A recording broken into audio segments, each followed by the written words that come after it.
Dear brothers and sisters, it's another wonderful day again that Heavenly Father has enabled us to meet. And I hope that you had a very wonderful Sabbath day. Just like us, of us, we've had a very, very wonderful and nice Sabbath day. And I pray that the Lord has actually blessed you with the sermons that you've heard today and with the teachings that you were able actually to be taught today. Now, I kind of thought, what should I share with you today?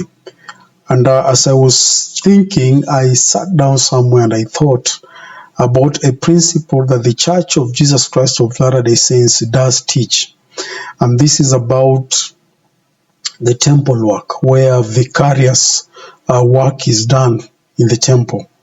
Now, when I speak of vicarious work being done in the temple, I speak of the exact work or baptisms, some of the baptisms that are done in the temple, which is the baptismal for the dead. Okay? And I remember talking to one of my friends who visited the church today for the first time, and I told him about the temple. And I told him, temples are there for them to be able to connect us with our ancestors, because there is a thin line. What we believe is that there is a thin line between the spirit world and mortality when you're in the temple. So when you're in the temple, it's a connection of the spirit world and even in the mortality. So anything can happen while you're in the temple. And that's why there are so many stories people have actually given of what exactly happened in the temple. Some of them have experienced, some of them have had testimonies of what really happened in the temple. And that is why temples are very sacred buildings here on earth. They are sacred buildings in the sense that that is the only place we can actually be able to receive ordinances that can enhance our exaltation. And that is at the same time also we are able to actually be baptized on behalf of our dead, so that the dead or our ancestors who never had an opportunity to receive the gospel while on this earth, they will actually be able to receive this gospel in the spirit world. Because one thing we believe, that this mortal life is not the end of life, because life is continuous, life is a progression, and we are progressing towards eternity. And mortal life, it is only one of the states of life. But at the death of mortal life, that is, of course, when somebody leaves this physical life, or when somebody leaves this mortal life, he lives through physical death. And when somebody goes through what we call physical death, that is not actually the end of life, because there is no end of life. Life is infinite. Life is eternal, as we may actually define it. And what human beings go through, it's what we call an eternal progression, which was a plan that Heavenly Father had designed for His spirit children, that they will come to a planet Earth, experience this mortal life, and then they will live by faith. And then when they are faithful, they will actually be able to be received back to our Heavenly Father. Okay? Now, for you to be actually exalted and or to go back and live with your Heavenly Father, there are some of the ordinances that Jesus Christ Himself taught. And one of the ordinances was baptism, when Jesus Christ spoke of baptism. Okay? And in this ordinance also, you realize that for those who've studied scriptures in a scholarly manner, they will end up realizing that this is an ordinance which was also being performed in the temple in the days of the prophets. And that's why a prophet like Isaiah, when he will speak of you need to wash yourself, it was actually a symbol of baptism, because in the temple, they will go wash themselves. They will wash their feet. They will wash their faces, as a symbol of actually becoming clean in the presence of God. But that washing was what Jesus Christ revealed it as an ordinance of baptism. And that's why in the gospel of Jesus Christ, it is actually a revelation of principles and revelations also of ordinances. And that's why we cannot only be saved by principles alone, but we can be saved by both ordinances and principles. And that is what Jesus Christ actually taught and revealed. Now, why do we perform baptism for the dead? Why do we perform baptism for the dead? And when I speak of baptism for the dead, I do not mean that members of the Church of Jesus Christ of Latter-day Saints do carry dead bodies to the temple. No, we don't. Because remember, that one which has to undergo baptism, it must be actually a living. So when we speak of baptism for the dead, it is actually a ceremony where members of the church will do their own personal history. They will do their family history. That is what we call the family genealogy. And once they've done their family history from generations to generations, what happens is that they will take these names of their great-great-grandfathers who lived in this earth, and they never had an opportunity of actually receiving the gospel of Jesus Christ. And what we are being told is that no one will actually enter or see the kingdom of God unless they are actually born again. And to be born again, it means is that you have to be baptized for you to enter or see the kingdom of God. And a question one will be able to ask himself, one can ask himself that will God be just if he condemns our ancestors to hell simply because they didn't have an opportunity of actually, hearing this word and they were never actually baptized? But when you do your history, you realize they were good people. They were fending for their families. They were protecting their families. They were people who were actually righteous in the community, and they were actually living their lives for the welfare of the community. And these are the people who never heard anything about Jesus Christ. They never even saw the Bible, and they were never baptized. And the Bible says that unless a man is born of water and of the Spirit, he cannot enter or see the kingdom of God. Now the question will be, is that will God be just if he condemns these grandfathers or grandmothers to hell for things that they did not know? Okay? Will God be just? Now these are some of the questions that most Christians who profess salvation may not actually be able to answer you. They will take you through cycles. The reason being is that they do not even understand their own Bible. And that is why they cannot even be able to answer these questions. Now, when you read in the book of 1 Corinthians chapter 15, chapter 15, I will just begin from verse 28 as we move down. This was the time when Apostle Paul had met some of the Pharisees and Sadducees. And as we all know that the Pharisees did not believe in what we call resurrection. They did not believe that somebody will actually rise again after death. They didn't believe that there is life after death. And this is what Paul told them. I will begin reading from verse 28. It says, "And when all things shall be subdued unto him, then shall the Son also himself be subject unto him that put all things under him, that God may be all in all. Else what shall they do which are baptized for the dead, if the dead rise not at all? Why are they then being baptized for the dead?" So this is Apostle Paul who was preaching about resurrection. And as he was preaching about the resurrection and the eternal life, the Pharisees looked at him and they were like, "What are you saying? We do not believe in resurrection. What are we saying?" But now Paul ended up realizing, he remembered that these Pharisees who claim that they do not believe in resurrection, but at the same time they always perform these ordinances in the temple, they were actually being baptized on behalf of their dead in the temple, believing that someday they will actually meet with them. And this is an ordinance they used to perform.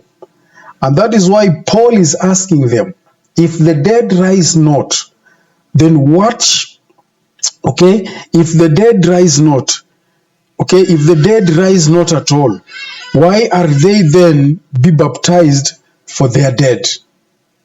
Okay, why are they being baptized for their dead? In the temple. If the dead rise not, if you do not believe in resurrection, why are you being baptized on behalf of your dead? And these are the Pharisees, you know. Now, with these questions that Apostle Paul is actually asking the Pharisees, it is an indication, one, it is an indicator that this ordinance was actually performed in the temple. It is an ordinance that actually existed in the temple. This is one of the evidence, because Apostle Paul is not refuting that these things were not being done, but in fact he is revealing it in form of a question, and is asking these people, if you do not believe in resurrection, if you don't believe that the dead rise not, then why are you being baptized on behalf of your dead if you don't believe that there is resurrection? Okay? Now, Paul continues and he says in verse 30, and why stand we in jeopardy every hour? Okay? Why should we do things that we do not understand? Okay? If we know very well that this is a fallacy, the dead are not rising, there is nothing like resurrection. But why do we jeopardize our lives? Okay? Offering ourselves to be baptized on behalf of the dead. And this is what Paul is saying. And he continues, verse 31, and he says, I protest by your rejoicing, which I have in Christ Jesus, our Lord. I die daily. None. He says that, I die daily. If after the manner of men I have fought with beasts of Ephesus, what advantageth it me if the dead rise not? Let us eat and drink, for tomorrow we die. You see what the Apostle Paul there is saying? That I've fought with beasts, I've argued with people, I've suffered the consequences. Then of what profit will this be? If actually I've done all these things, but yet there is no resurrection. It is better people just stay, eat and be merry, for tomorrow they know that they are going to die. Okay? Tomorrow they know they are going to die. Verse 33, be not deceived. Evil communication corrupt good manners. Awake to righteousness and sin not. For some have not the knowledge of God. I speak this to your shame. But some man will say, how are the dead raised up? And with what body do they come? Thou fool, that which thou sowest is not quickened except it die. Okay? And that which thou sowest not that body that shall be, but bear grain. It may bear grain, it may chance of wheat or of some other grain. But God giveth it a body as it hath pleased him, and to every seed his own body. So Apostle Paul there, he's actually giving what we call a symbol between the seed that is being planted and what we go through when we undergo what we call physical death. And he says, for anything to live, it must die first. For anything to live, it must die first. For a seed to germinate and produce plenty, it must actually die first. That seed must die so that many can germinate. And that is exactly the process that which Apostle Paul is actually sharing with us here, my dear wonderful brothers and sisters. What I know is that resurrection is actually true, that we will be resurrected because Jesus Christ died for all of us. And because of the atoning sacrifice of the Lord Jesus Christ, it brought about gifts that were beneficial to the life of humanity. And one of the most benefits of the atonement of Jesus Christ is the gift of resurrection. that when Christ died, he brought forth what we call resurrection.